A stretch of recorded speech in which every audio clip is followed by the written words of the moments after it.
शुभ नाम चाहिँ? मेरो अर्जुन कुमार कार्की। अर्जुन कुमार कार्की। हजुरको यो फार्मको चाहिँ नाम? कार्की कृषि तथा पशुपन्छी फार्म। कति वर्ष भयो यो फार्म सञ्चालन गर्नुभयो? 10 वर्ष भयो। 10 वर्ष भयो। यहाँ जति पनि हामीले देखिरहेछौँ किवीको बोट कतिवटा छ त हामीसँग किवीको बोटहरू? मसँग 60 भन्दा उभै होला। हजुर। किवीको बोट चाहिँ कति वर्षको बिरुवा हो त यो सबै? यो ठ्याक्कै 10 वर्षको लगाएको नि। 10 वर्षको बिरुवा भयो। सो तपाईँले यो वर्ष तपाईँ अस्तिको वर्ष सप्तभूमि एग्रो एन्ड रिसर्च सेन्टरमा आएर एक खालको ट्रेनिङ लिनुभयो होइन। यसपालि तपाईँले चाहिँ सप्तभूमिसँग चाहिँ सहकार्य गरेर जुन यो विन्टर ट्रिमिङ एन्ड प्रुनिङको काम चाहिँ तपाईँले गर्नुभयो, यसमा तपाईँहरूले आफै गर्दा अथवा यहाँको मान्छेले गर्दा र सप्तभूमिको टिमसँग गर्दाखेरि चाहिँ फरक के भेट्नुभयो त? अब आफैले गर्दाखेरि चाहिँ कुनै पनि रुखहरू मिलाउन सकिएन होइन। हजुर। अब जस्तो आयो त्यस्तै काट्यो, जस्तो भयो त्यस्तै बनाइयो। त्यसले गर्दाखेरि एउटा रुखको चाहिँ एउटा रूपमा आउनुपर्ने कुनै रूपमै आएन। त्यसले गर्दाखेरि तपाईँहरूलाई भनेर तपाईँहरूसँग कोर्डिनेट गरेर ल न यति चाहिँ मेरो पनि रुख बनाउनु पर्यो भन्ने चाहिँ भनेर चाहिँ तपाईँहरूलाई रिक्वेस्ट गरेँ होइन। त्यही आधारमा तपाईँहरूको टिम पठाइदिनु भयो।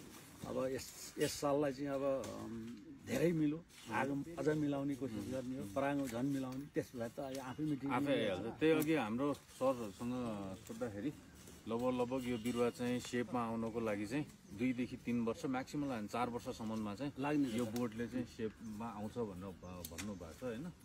अब प्रुनिङहरू गर्दै हुनुहुन्छ। अब यसमा तारसार कहिले हाल्ने भन्नुभएको छ तपाईँले? भनेपछि अब 5 दिन 6 दिन पछाडि यसको व्यवस्थापन सबै तार हाल्ने, पिलर मिलाउने, पाइप हाल्ने सबै व्यवस्थापन। सिँचाइको व्यवस्था पनि हाम्रो यो 60वटा बिरुवालाई मजाले छ। मजाले पुग्छ। अनि यसमा एउटा बोटमा कति हालिरहनु भएको छ तपाईँले मलखार? मैले एक भारी ठक्कै एक भारी भनेको एक डोको त्यो कति 20-25 केजी होला? लगभग 40-45 केजी हुन्छ है। यो सबै 10 वर्ष बिरुवाहरू 10 वर्ष बिरुवा एकदम। ल ठिकै छ। अब यो वर्ष केही न केही फरक भेटिएला होइन। अर्को वर्ष फेरि त्यसमा काम गरौँला।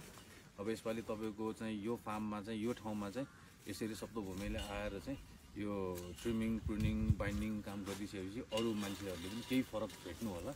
अनि त्यसपछि चाहिँ बाँकीको कसरी के गर्ने चाहिँ हामी फार्ममै आएर पनि अझ बाँकीको ट्रेनिङहरू कतिपय मान्छेले यो हेरेर पनि सिक्छन् सिक्छन् होइन। यसलाई यसो गर्नुपर्ने रहेछ है, यसरी काट्नुपर्ने रहेछ, यसरी लगाउनु पर्ने रहेछ भन्ने कुरा पनि थाहा हुन्छ होइन। मान्छे पर थाहै म अनभिज्ञ यसमा कहीँ केही थाहै नभएकाले गर्दाखेरि यसरी रुख बिग्रिँदैन। त्यही त यो त बोर्ड त पुरै तपाईँको यो अस्तव्यस्त यो अब 2-3 वर्ष पछाडि फल्ने ठाउँै लगभग थिएन कि कहाँ लगेर फलाउनु, कता लगेर फलाउनु त्यो अवस्थामा थियो।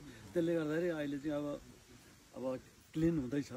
आगो झन् राम्रो। अघि अस्ति भिडियोमा हेरेको भन्दा अघि मैले उतातिर हेरेको भन्दा यो अहिले यो गरिसकेको बोटहरूले चाहिँ राम्रो सफा देखिया छ। सफा देखिया छ। अब यो अब 1-2 वर्षमा यो अब यहाँभित्र काम गर्नलाई पनि एकदम सरल भयो कि यहाँभित्र चाहिँ ट्र्याक्टर जोत्ने काम गर्ने अवस्थै थिएन है। हजुर त्यस्तो अवस्था भइसकेको थियो। अब धेरै सरल भयो। अधिकांश हाम्रो के अरे किसानहरूको चाहिँ बोटको अवस्था यही हो। यो पेरिफेरीमा जति पनि किवी लगाएका छन् सबैको अवस्था यही नै हो। यहाँभन्दा फरक छैन। यस्तो छ। अघि जस्तो थियो यो चाहिँ अहिले चाहिँ हामीले काटछाँट गरिसकेपछि यो सफा भएको बोट हो यो। अघि हाम्रो दाइले भन्नुभयो जस्तो भित्रको बगानभित्र छिरी साध्यै नहुने पुरै तपाईँको अस्तव्यस्त यो केनहरू चाहिँ अव्यवस्थित भएर काम गर्न पनि गाह्रो। अहिले हाम्रो सरहरूलाई पनि काम गर्न गाह्रो भइरहेको छ।